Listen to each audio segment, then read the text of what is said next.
You clearly don't. Man, they got rid of his ass so damn fast. Man, he was out of there. You barely even knew who he was. Like he was in and All out. he was for dunking. You know what I'm saying? He's like, yeah, we won't need LeBron. But yeah, I think K gonna be that one, real talk. You know what I'm saying? I don't want to say like that one, like the next LeBron or nothing like that, but just the one that franchise player, you know, the leader of the team moving forward. And you know, he talking about the goal for this year is playoffs, and I can see that too. I can see that. But what if we not that one though? What if we got so sensationalized by the media to get hyped up over this guy, and we missed like the major pick? Like we didn't get like Suggs or Jalen Green. Jalen Green can jump out the jump. Yeah. You know what I'm saying? And I'm like, did we mess up by not getting Mobley? Mobley. Plus is like K feels like he wants to be here and like wants to stay too. Like Green, just like the way he dressed that draft night, he's gone in 3 years. Yeah. Mobley with the USC, so like he's going back to Cali as soon as he can do it too. Right. But he's gonna do a couple years, do his rookie contract. You're right. Yeah. But K had like the buffs and stuff, so I'm like, all right, cool. He might be down for a long term. Yeah, he embraced the culture, and that's what I mean. Like we need that type of franchise player that wants to embrace the culture, that wants to embrace Detroit, and the grind that comes with it, especially where the team is. You know, not being in the playoffs, you know, having a young core. Everybody don't want to take that responsibility, but he's seen for it. And he had the buffs in the draft night. He put the buffs out. He's like, Detroit, I'm all the way in. Let's do it. I said, hey. Oh, the glasses. Yeah. You know you press to impress us. You just have to give us up. I mean, he solidified at this point. You feel me? Once you y'all saw that meme. As soon as you miss a free throw, they're gonna snatch them buffs back. like we should have snatched Drummond buffs as soon as he put the ball. Right, yeah. Well, see, that's the problem though, man. That's the problem. As quick as we give it, quick if we take it away. That's Detroit for you though, man. Mm-hmm. We love hard, but just as hard as we love. If you do something that we don't like, it's gonna be the opposite of that love in the same strength. We hungry, man. We hungry. It's our time, man. At least we get another face. We get another franchise face. And I've been saying it to y'all. We need franchise face. We do. And hopefully this guy does it, man. I think within the next like 5 to 6, 7, 8 years, we can win a championship. I think, like when these upper echelon players retire, like when KD, LeBron, you know, Russ, when all them retire, type deal, and the league is shifting over. At that time, we'll be like, it's about time KD retired too. This nigga lost his hair. You know what I'm saying? It's time for him to go. LeBron spray painting hair and shit. You gotta go. Hey, his game's still there though. Yeah, man. Yeah. Plus the fact that Trae Young got this far in year 3. I mean, that gives me hope. Yeah, you have to look at that turnaround. Yeah, I thought it was 2 for Trae. So yeah, that's and years go by quick, especially NBA years. You know what I'm saying? So you know, it's already been two NBA seasons since COVID came. You feel me? So that's what I'm saying. You give us about 7 years. You feel me? We'll be in the mix. He ain't gonna be here that long. You talking 7 years, bro? They gotta improve now. Oh, they gonna improve. I'm talking about championship. I'm talking about. Yeah, that's what I'm saying. Listen to my timetable, and then I'm gonna turn where Jake can go ahead. I think 2 to 3 years, like he said with Atlanta, they gotta improve to a point where they first, second round contenders. Okay. That means they gotta get rid of everybody except the young boy.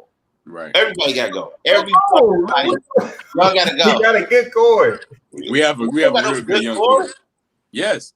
Sadiq Bey, Isaiah Stewart, Jeremy Grant, Cade Cunningham, and then Hayes. Boom. You keep trying to put Hayes in this shit. Hayes didn't do shit. And he got injured. Let's see what he do this year. Nothing. He gonna be off the bench. Remember, they got the same position. You right. I would definitely bring Hayes off the bench, and that's where he'll play a nice role at. Boom. Jake trying to jump in for the last. Yeah, man, I've been listening. I've been listening for like good segues. Like, you know what? Wait, is that a good? Nope. Is that a good? Nope. Speaking of coming off the bench, man, coming up, yeah. I know that bit. I was about to say that one, but you know what I'm saying? You know, you know who's never on the bench? Always the starting five, or actually starting four. You know, mask off. We in the building. Episode 67. Get it from the mud. I'm your host, Mask Off Jake. Right up under me, the homie Big Tone. What up, though? A lot of energy, man, and I love it. I love it. I am tired as fuck, but we're going to do this shit, man. We getting it from the mud tonight. Episode 67. Holla at your boy.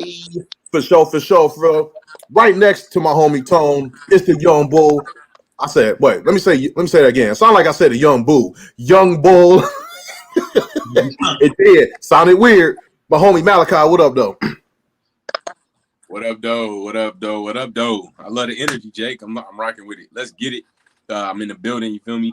Learning how to get it out the mud in real life, you know what I'm saying? Through all obstacles, keep it moving. For sure. Yo, hey Jake, he looked like he on that young sex appeal shit tonight. See my chest poking and everything. He feeling himself after that open mic on Monday. Oh yeah. Jake been pushing me, man. Me and Jake went to the open mic. Got on stage, man. It's been a while. And ironically, the last time I went to do a comedy set, the guy that hosted was the feature when I went back Monday. So that's how God do things, man. He line things up. You know what I'm saying? Mm-hmm. When you take a break, he'll show you your purpose and show you what you're supposed to be doing if you just get through that fear and keep moving. So shout out to Jake, man, for pushing me, holding me accountable. I told him I was gonna pull up Monday. He called me Monday, like, you still pulling up? I was like, man, yeah.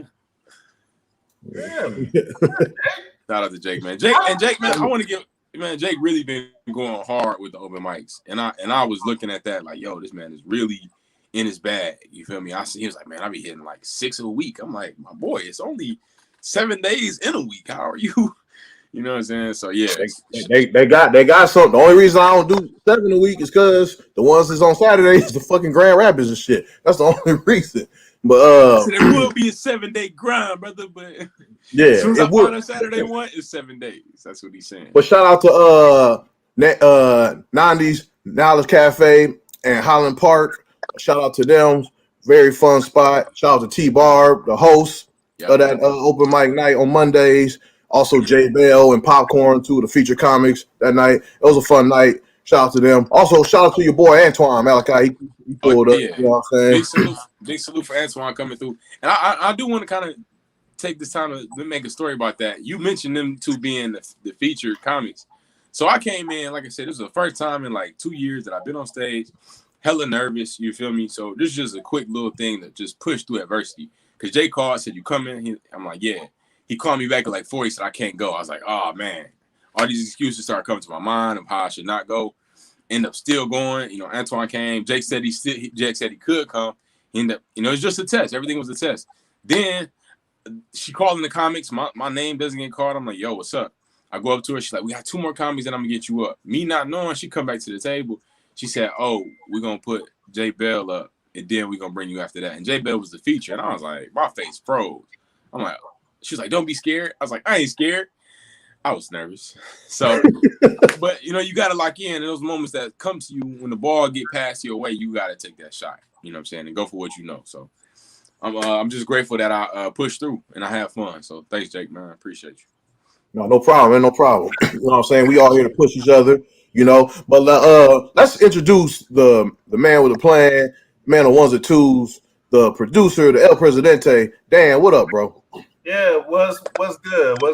But I'm really more shocked and surprised and like proud that I mean, look at Jake hosting good, talking that he got a little swag to his voice right now. Our little Jakey. He's pushing Malachi and stuff. I'm like, man, you really, man, that's like a new grind of Jake right now. No, real talk. Jake is in his bag. He dropped a new whip like Man. I forgot about the Our little Jakey. I think it's the new whip got me acting different. I think.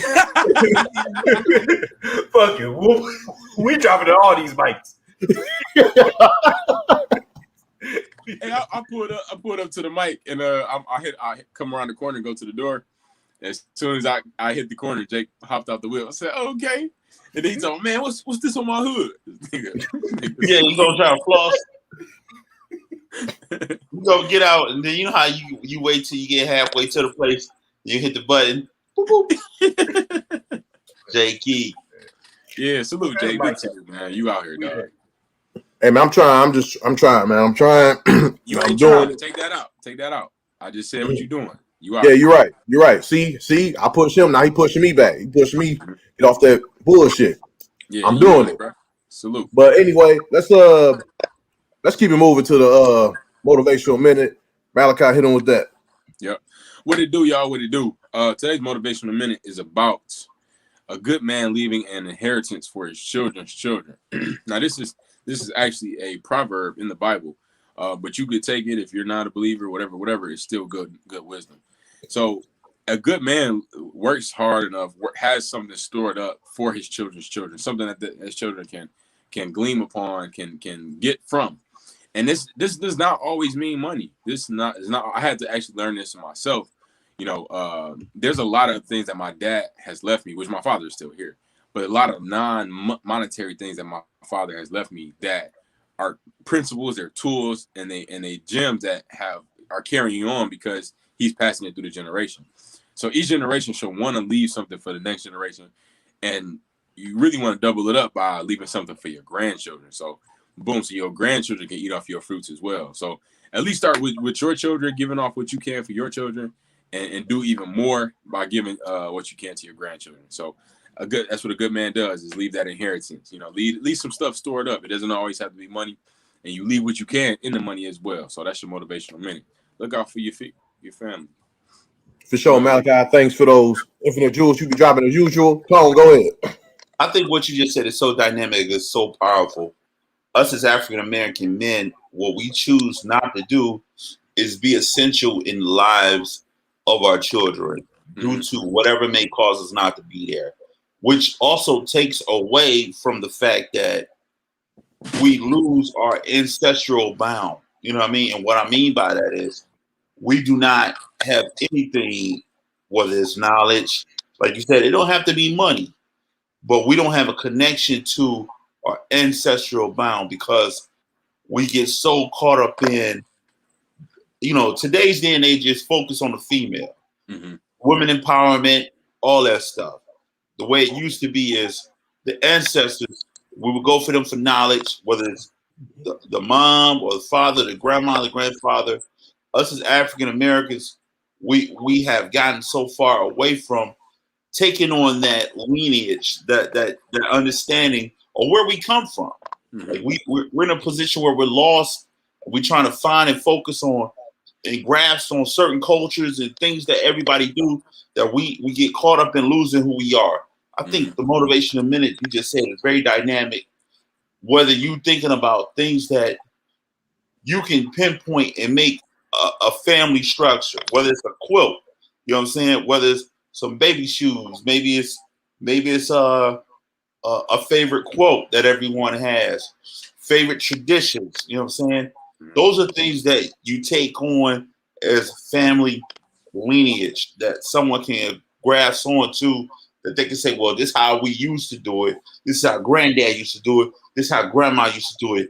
These are granddaddy's tools from where he worked, you know what I'm saying, before all these cars start flying around. This is that. So I think that's very dynamic to get back to. Don't just look at a monetary way of passing down a tradition. Think about other factors and other ways that you can keep a tradition or keep your lineage going forward. Yeah. Thank you, Malachi. No, big salute, OG. Yeah. Yo. Go ahead, Jake. No, I just said for sure. Go ahead. You know, I kind of want to add on to that as well, because it kind of got a little deep. Me and my father were talking actually about kind of about that, but not really.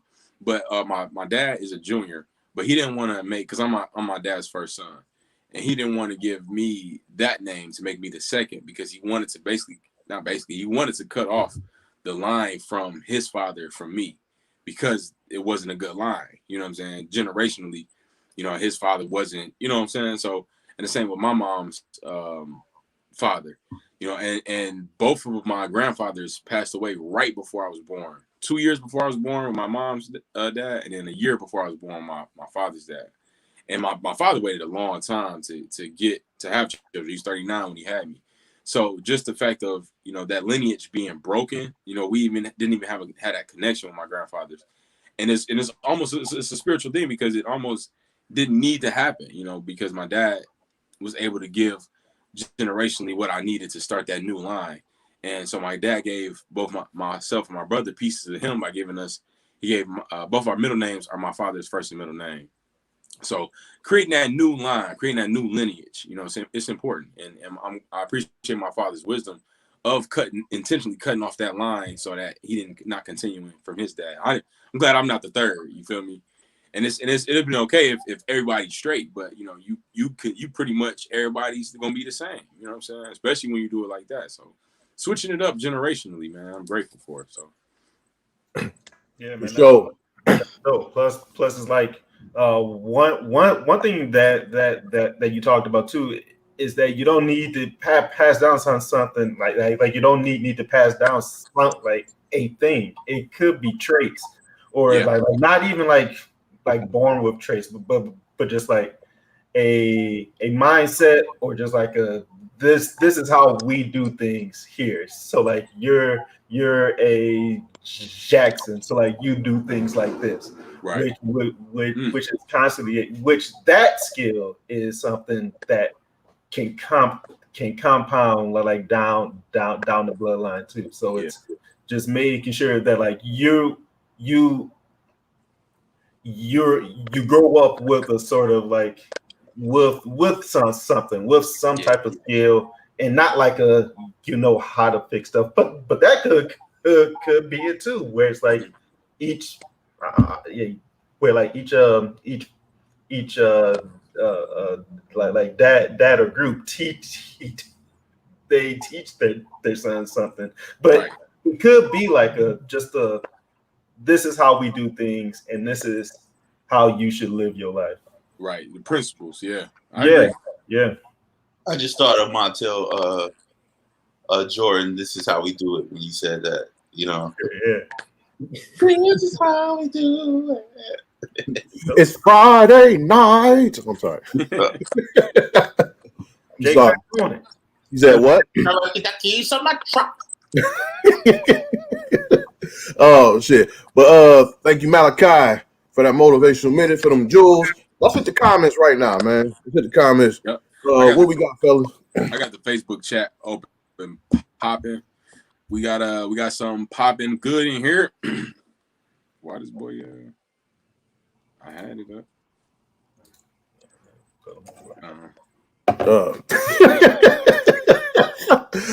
Tone, you got anything?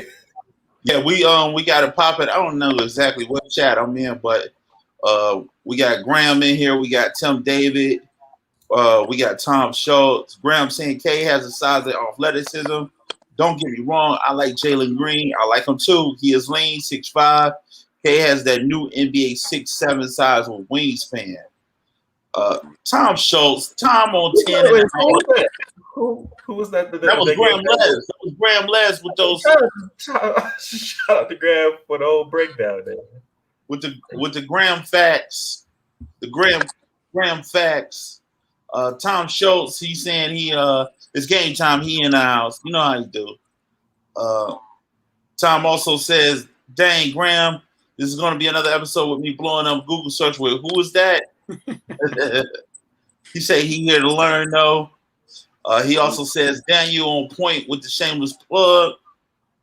He also says, Big Tone, I took a nap before this. Jealous. Just taking a nap live on the show.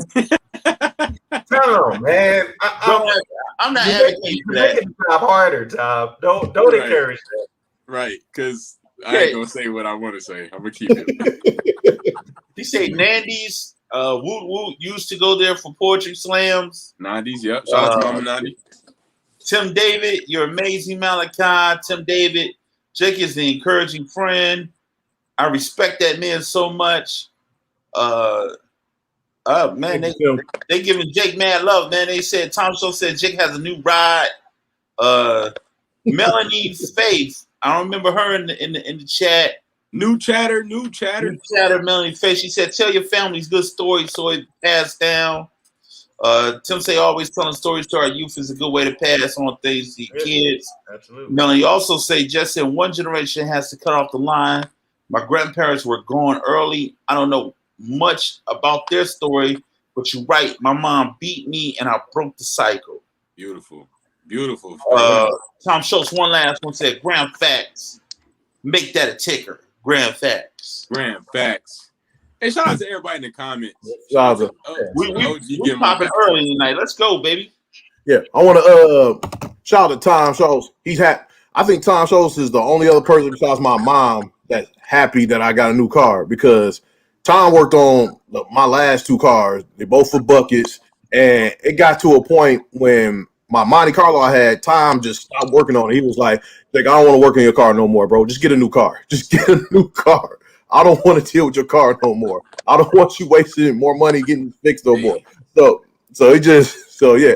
Shout out to Tom and shout out to everybody in the comments for sure. Shout out to Tom, man. But I got a Monte Carlo and I'm never letting it go. God willing. So you telling me Tom gave you your car dead to rights? Yeah. You had a classic and let it go. You had an 03? At 04. With the he just stopped working on it. It's like, bro, you just need to get a new car. And I was like, yeah, I do need to get a car. But then probably like about 7 months later, it just blew a gasket and it was done. But yeah.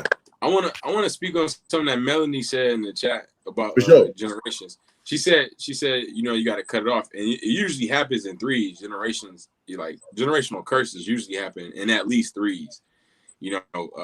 Their parents did it to them, they did it to them, and then they did, you know what I'm saying? So I'm glad that you broke it. Shout out to you. That's a big thing. For sure. Yeah. Let's keep it moving to our group discussion for this week. So you got enough energy to do it tonight? Hit him with the zoom in too. Yo, Daniel, you are not catching me slipping, bro. I'm on point tonight. My eyes are red as shit, but my energy level is on 1,000. Let's go. Go do the group. I'm still on Zoom. Why? You gonna do the group discussion? Group discussion. I'm tired of fuck. Let's get this group discussion. Boom. Hey, you know he out of because you trying to figure out why he's still on him. Yeah, what? I said something. I didn't realize what you was doing until I saw it at the ticker. Group discussions. Thank you, Dan. Oh shit. Jake blatantly said it. He was like, "Hey, so you gonna do that group discussion?" I was like, you got enough energy to do the group discussion intro? That's why.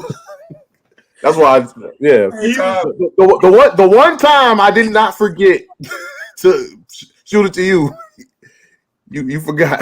Jake, don't try to show off, man. You getting all this love. Don't try to show out. Hey, I'm sorry. I'm sorry. He was floating in and out of consciousness at that point. What you mean, group discussion? You're not gonna catch me slipping. Right now. All he knew was get defensive. I don't know. But let me talk something. Because he had me on the screen. I'm like, what we doing? Like, what's going on? Oh man. But yeah, our group discussion this week, we're gonna be talking about generational wealth, acquiring that wealth and passing it down. First thing we want to talk about is LeBron James. LeBron James is the first active billionaire athlete. The first. You know what I'm saying? In history. You know what I'm saying? Only other NBA player to be a billionaire is Michael Jordan, but he did it way after his retirement. Yeah. So this is dope. I especially love this because I remember we talked to bringing up that in an episode like months ago when we talked about how there's not that many black billionaires. There's only like 7 in the United States. I think 13 or 14 worldwide. And now that LeBron is one, you can add like that's 8 in the United States. So this is fucking dope. Malachi, shoot this to you first, homie. What's up? Yep. So first, active player. He earned a little over $330 million in his from actually playing, and over 700 in endorsement deals, including Nike. LeBron is with a lot of get a lot of endorsement deals, and he also has a lot of partnerships. He gets like over 100 million in partnerships, which is businesses, and it's kind of like endorsements at the same time. But you know the partnerships like Blaze Pizza, AT&T, things like that. So he's doing a lot in these different arenas. And the biggest thing I want to point out is that I don't want to say only, like 300 million is not an only number, but you know, just looking at it proportionally, you know, less than half of his money comes from playing. So it shows you that you take this platform, you take this clout, for lack of a better term, or you know, you take this fame and he's monetizing on his whole brand. You know, if he just stopped at basketball, it would have just ended there he would have had like, you know, 500 mil, something like that. But with the endorsements, with these partnerships, you're getting them over the top. Tone. One of the beautiful things that a lot of people don't talk about is how he kind of, I kind of say low key start being a part of other sports franchise.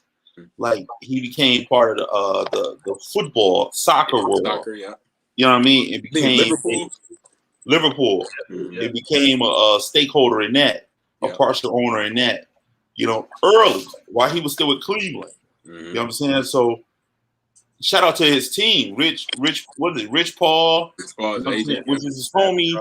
He helped bring up, and that takes a lot too, man. When you believe not only just in yourself, but the group of people that's around you. Yeah. You know what I'm saying? And that's what it's about, man. It's about coming up, getting from the mud with not only yourself, but with the people around you to help be successful, man. Mm-hmm. He knew what he was, which is he was a vessel for his particular group, and he utilized that to make sure everybody around him helped get up there too, man. That's one of the beautiful things people don't talk about with LeBron, man. Yeah. You know what I mean? Yeah, he has a stake in the Red Sox too with that same group. And I forgot about that. He did that a couple years ago. Yeah, it's that same Fenway group that they own. Okay. They own both teams. It was but to that last point, Tom made. All right, so I'm like a lifelong. I don't like LeBron on the court, but outside of this, like LeBron in his first year, when he got to the league, he like declared this, and I thought it was the wildest thing I heard. Well, what was it not? 18 years ago, like he came from high school. He had those 4 friends, and he said that I'm gonna do this. Like I'm gonna earn this amount before I'm done. And it was just like he said $1 billion. Yeah, like he straight up said it, which to me, basketball fan wise, basketball fan wise was like me saying, okay, man, now you haven't stepped onto the court at all, and you talking about this, but like win some games first, win a championship first. But now looking at it now, it is crazy that this is a kid straight from high school. I don't know, like Bron's background is like dirt poor, like type stuff. Like he constantly had to move around as a kid. Yeah. He had to do all sorts of stuff. Yeah. And he just kind of willed himself to this point. So like you just have to respect that. Yeah, Tom? Absolutely. I was gonna say, man, I have a conspiracy theory about him, of Sean Kemp and Greg Oden. I think Sean Kemp's father a lot of these guys, and LeBron is one of them. But if we talking about generational wealth, man, you got to coincide that to what we do every day and how he's a motivational factor to what we see every day. You know, and you think about what's in our neighborhoods, man, whether it's Brightmoor or the east side of Detroit. I grew up on the east side of Detroit myself, and it's so disheartening to come back to see that we as a community didn't invest in us when I was growing up because of the crack epidemic or whatever epidemic. I just remember we used to have block captains. We had strong communities where everybody was at one with each other. Mm-hmm. What took that away is something we don't never talk about. You know what I'm saying? When you start fucking up the family structure in the village community, you start getting a lot of, well, don't say shit to my kid. Don't say shit to this. Or don't do that. Don't do that. You start closing off and start making everything inside your house instead of the community coming together and being strong. That's what I was one of the last generations that grew up in that environment where the block took care of the neighborhood. You know what I'm saying? Where you having Miss Hope, Miss Jenkins, Miss Johnson, Mr. Brown, Mr. Mack, all these figures that's in the community see you as a kid and watch what you do and work as a unit to make sure you get steered in the right direction. Mm-hmm. And a lot of that got taken away due to the crack epidemic, man. And when it comes to generational wealth, that's part of our community. That's part of our wealth. Keeping a family, village, nucleus together. Yeah. And I'm a strong believer with the crack epidemic, that knocked out a lot of it. Yeah, that and a shitload of things contribute to knocking that out. That was probably like the latest thing. Well, I won't say latest, but the latest big thing that fucked us all up. But it was a number of things and up to the crack epidemic, like from black codes to Jim Crow to a lot of shit, a lot of fucked up ass shit. But when you talk about that though, still in our communities, we were still tight knit. You know what I'm saying? Yeah. At these codes, it didn't matter. When we was in our communities with each other, we still had each other. You know what I'm saying? I see your point. That's you know good. What I'm saying? Yeah. I wasn't taken away from that and nothing like that. But I get what you're saying, bro. I mean, but to Jake's point too. My bad, Jake. But that's true too. But what do you do when they just come through and completely destroy where you live? Like they ran highways across like black spots like off the U.S. So it's like once they get rid of that core, like you don't have that place no more. Yeah. So like constantly trying to rebuild it is a hard thing to do.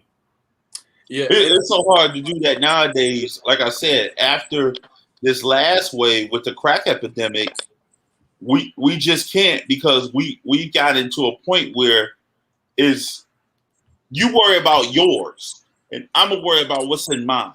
Yeah, you know what I'm saying? Like you got older people scared to even come out the house because they scared of the new generation. They are.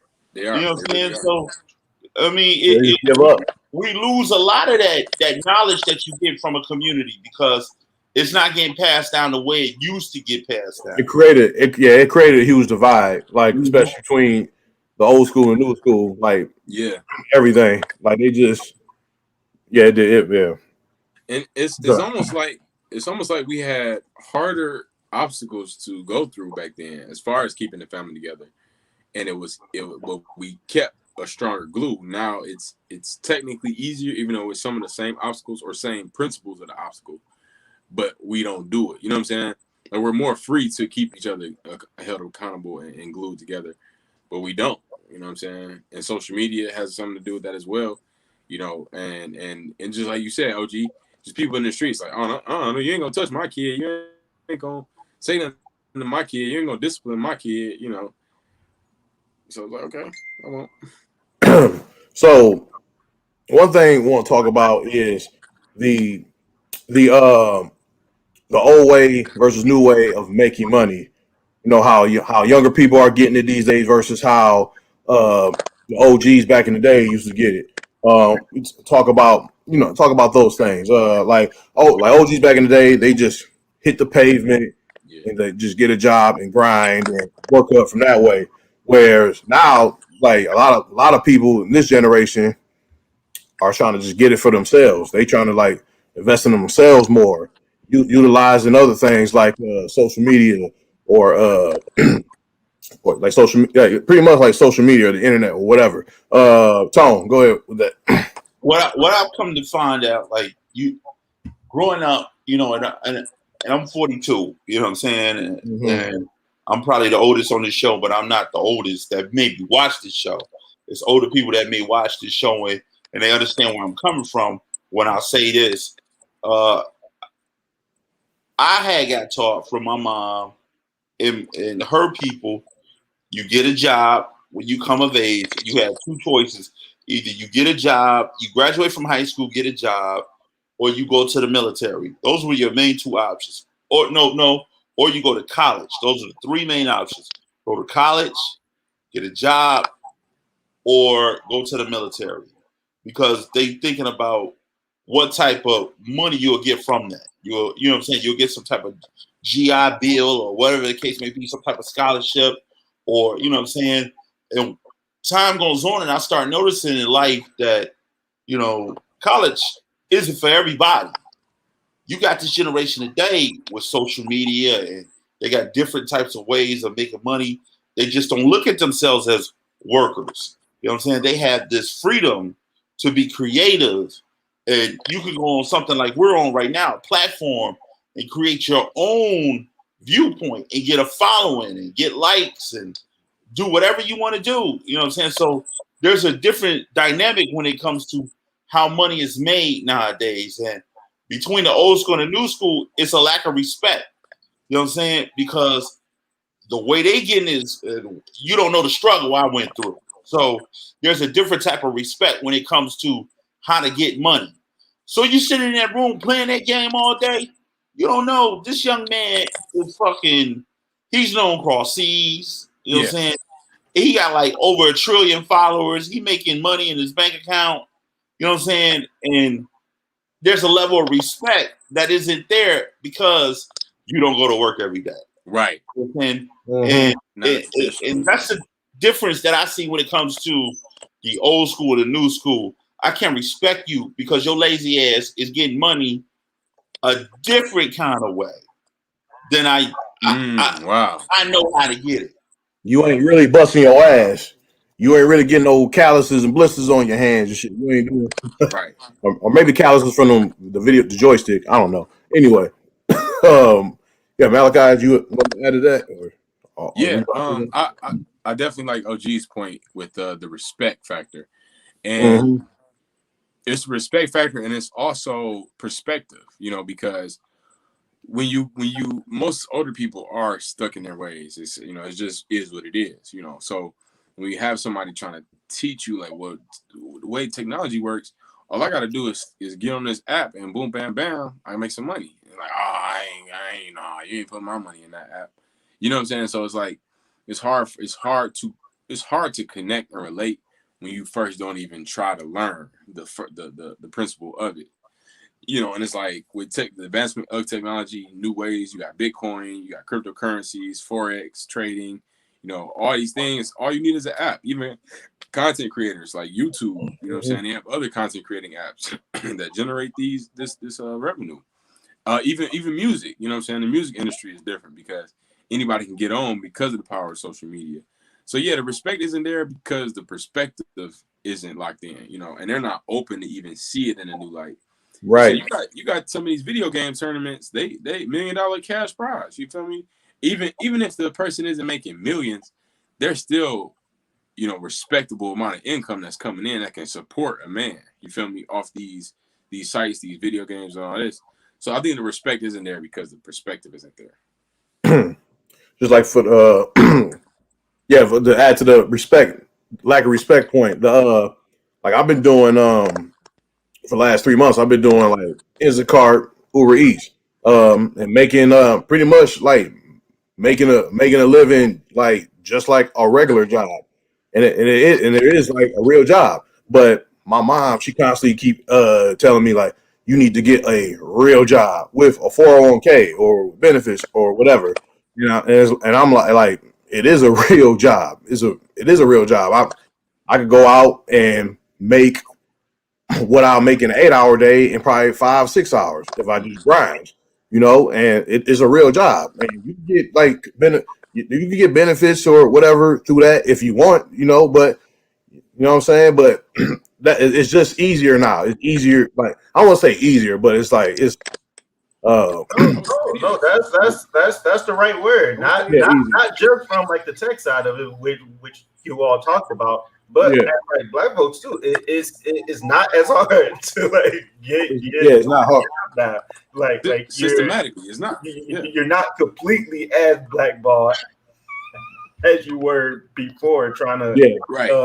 get jobs like that. Going into like your own working like your own content and stuff, you can build that and Yeah. like not deal with those roadblocks Yeah. as much. And then like on like the corporate side too, is like you're not completely blackballed out now, right. but it's Mhm. yeah. So like just looking at it from like the younger side, it's you do have a lot more, and it's what we do with those things now. Yeah, I think also when you talk to the fact of old school, new school, old school is it's a fear factor when it comes to technology. You know what I'm saying? Like I remember having a conversation with my mom, and you know, my mom has worked in the nursing field for like ever. And one of the main issues that she has was, you know, this is my field. This is what I do. You know what I'm saying? And I switched careers not too long ago, and she couldn't fathom why that's something I chose to do. I say, well, I don't think I should be stuck doing this because this is what I've been doing for over 20 years. No, I want to do other things. So in my case, I was scared to do it. But in her case, there was a fear that she had because all her skills she wasn't developing. You know what I mean? She don't really she had a fear of working the computer or Wow. only thing that she know how to do is turn on her phone and press an app. You know what I mean? Or a lot of these older people don't know how to do a resume yet. So I can't do it. So they can't compute the fact that you doing Instacart and you doing Instacart you're your own man or own woman doing it. You're an independent contractor. And to Daniel's point about a 401k, you know what I mean? That's stability in their minds. Oh, I got stability because I got a 401k, or you know what I'm saying, I got dental, I'm doing this. Instead of, well, I can grind and I can get that on my own. You know what I mean? Or I can use the government for their benefits and still be able to be an independent contractor. You know what I'm saying? It goes to the fact that now as African Americans, we get different flexibilities that we didn't have before. And it's coming up to the fact that, hey, look, you should be doing that. Well, why shouldn't I do it? You know what I mean? It's for everybody to do if you're able to do it. You need to get a job, but I have a job.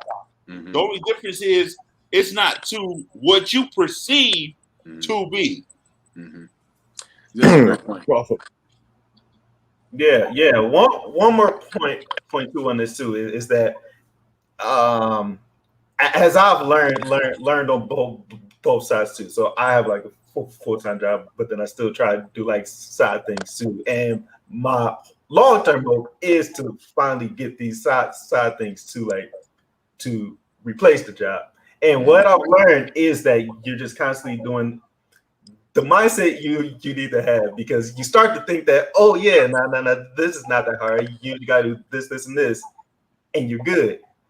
But the mindset you need to have is no. It's like no matter which side you do, no matter what type of job it is, it's like it still takes work to do it too. And like that's something like Tone was saying, that whole respect part of like of them not respecting the new grind. They don't think that that's like hard work, but like Yeah. there's still work involved. Like you still got to use Yeah. your time, and like you still got to play it smart. And Yeah. it still takes a long time. It's more. There's still work there. So in a lot of ways, there's a lot more work there because you just don't got to go to the same job and get like your biweekly check, right? So you got to respect that. Yeah, being like independent or whatever, that takes a lot more. That's just as much work, if not more. And plus discipline, you got to discipline yourself to do those things as well. And also as far as the respect factor, I like you said how the old school don't respect the new. The new school don't respect the old school either. They look at that shit. They look at that shit like, well, I'm gonna get 20, 30 years of this company. And as soon as I get hurt, they gonna be like, "Fuck you, we replace you with somebody else or whatever."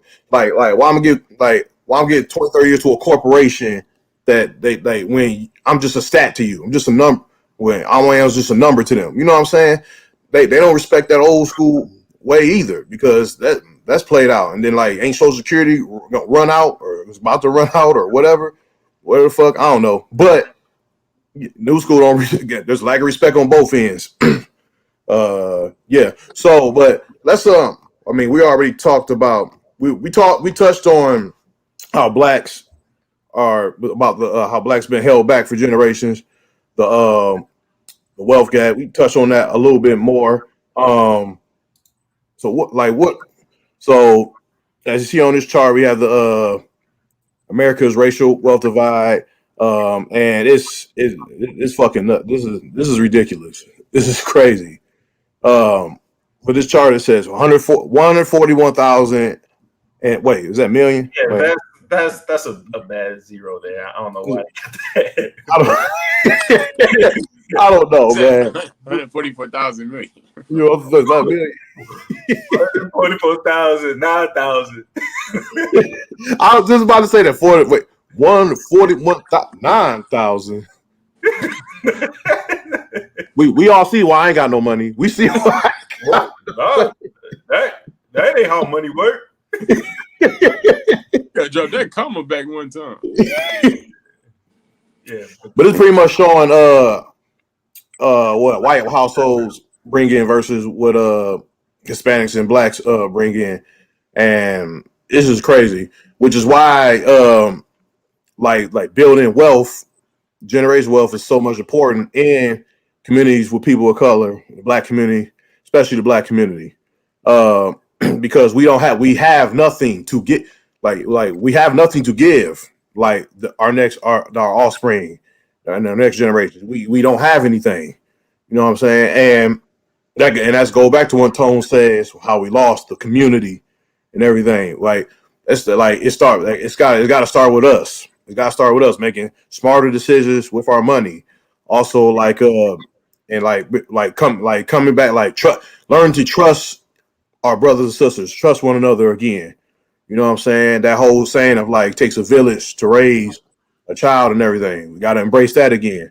So there's a lot of things, a lot of old school things that we need to kind of go back to. Also, new things that we need to embrace as well.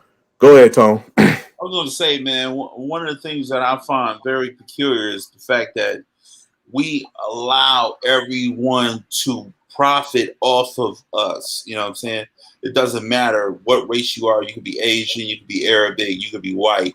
And we're the biggest consumers, and I'm talking about African Americans.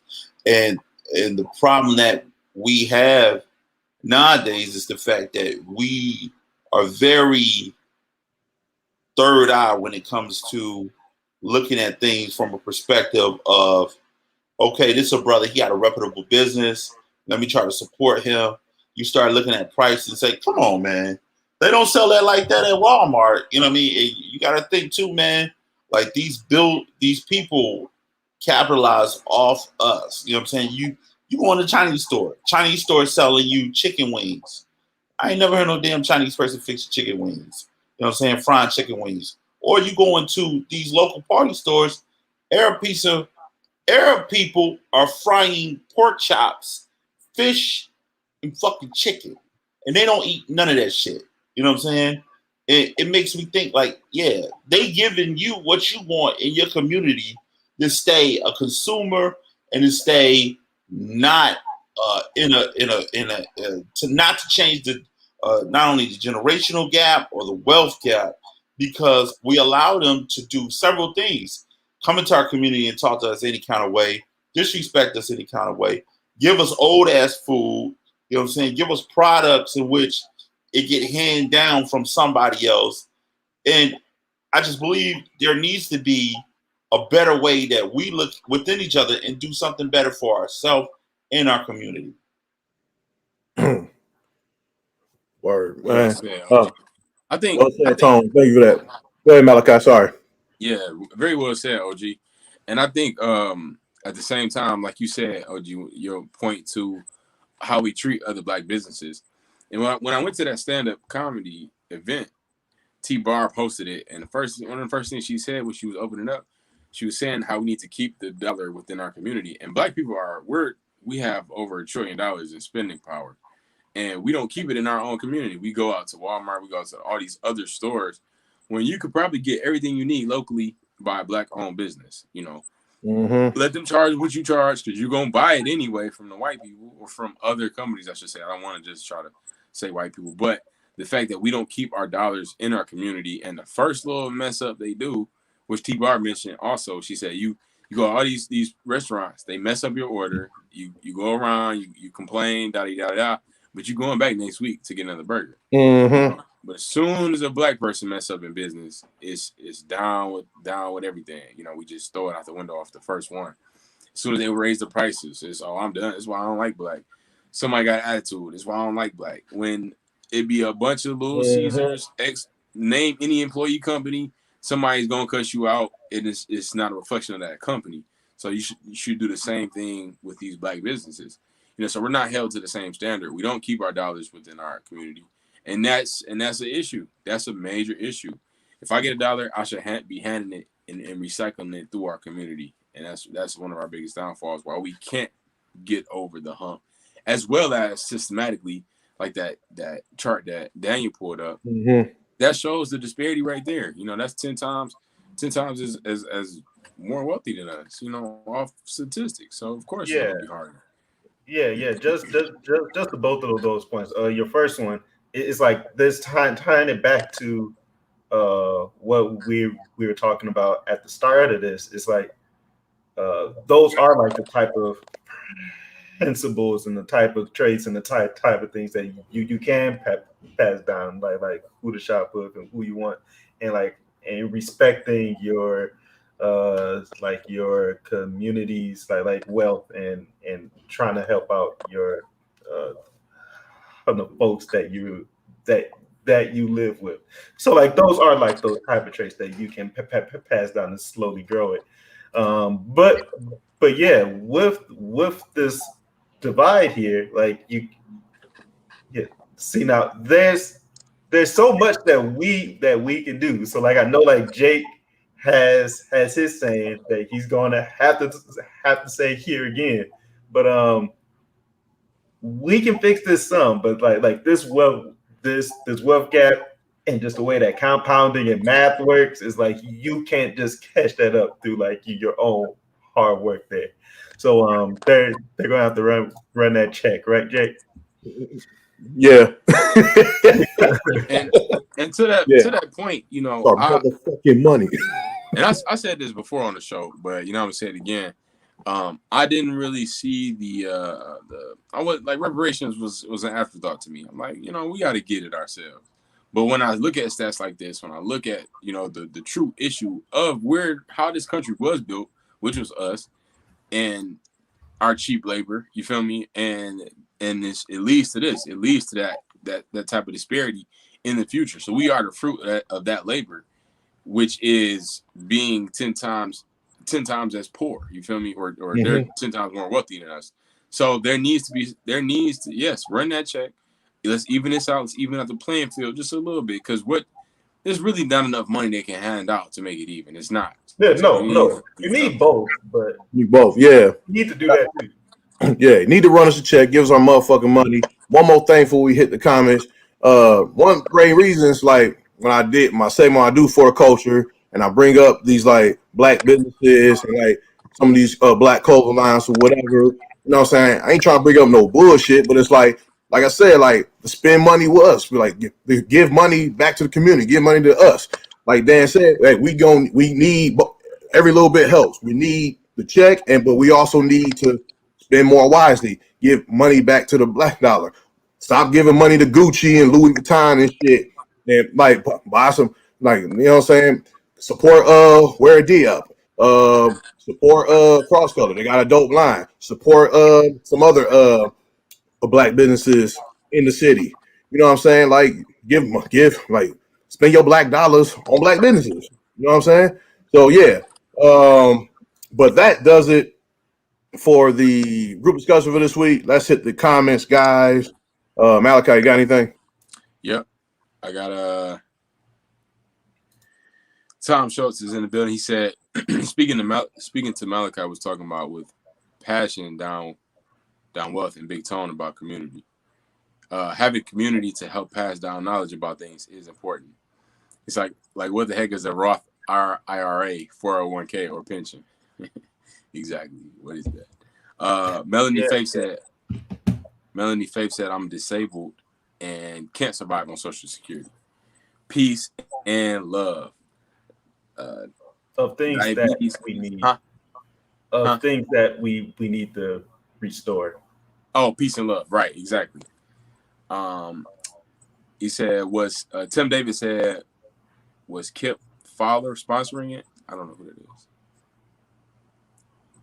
Tom also said this convo has me thinking about a book, the book Color of Law, about real estate redlining. Thank you. Redlining. In particular, the theme of right privilege is wealth privilege. Oh, go Tom. Yeah, that's a good book. I gave my dad that book for Christmas. Oh yeah? I'm gonna have to check that book out. The book Color of Law, about real estate redlining. That's what I see here. I don't know if you guys see any more of that. For some reason, to Tom's first point about teaching about those teaching about like what a 401k is and that stuff. Like that's what the rich do. Like they teach their kids like that how to make a deal. Yeah. And it goes to how much knowledge you want to intake, because you can only pass off the knowledge that you know. Yeah. You know, so right now, our generations, we don't take the time to go the extra step to learn about these things, to get these tools so that we can pass them down. Like you only pass down a principle or a tool or a nugget that you first have known. You know what I'm saying? These gems of the week come from stuff that I've either experienced or know about, you know? Yeah. So it's like without that experience, without that knowledge, you can't pass it on. So it does start with us, but they need to also do their part, cut that check. Yeah, because one second, Tom, because to Dan's point, he said rich people, like, they teach their kids how to make a deal. Yes, rich people are, even though how much money they got, they are some of the cheapest, stingiest motherfuckers on earth. They really are. But we love blowing it. We'll blow a check. Yeah, exactly. We'll blow our whole check in a weekend, literally. Mm-hmm.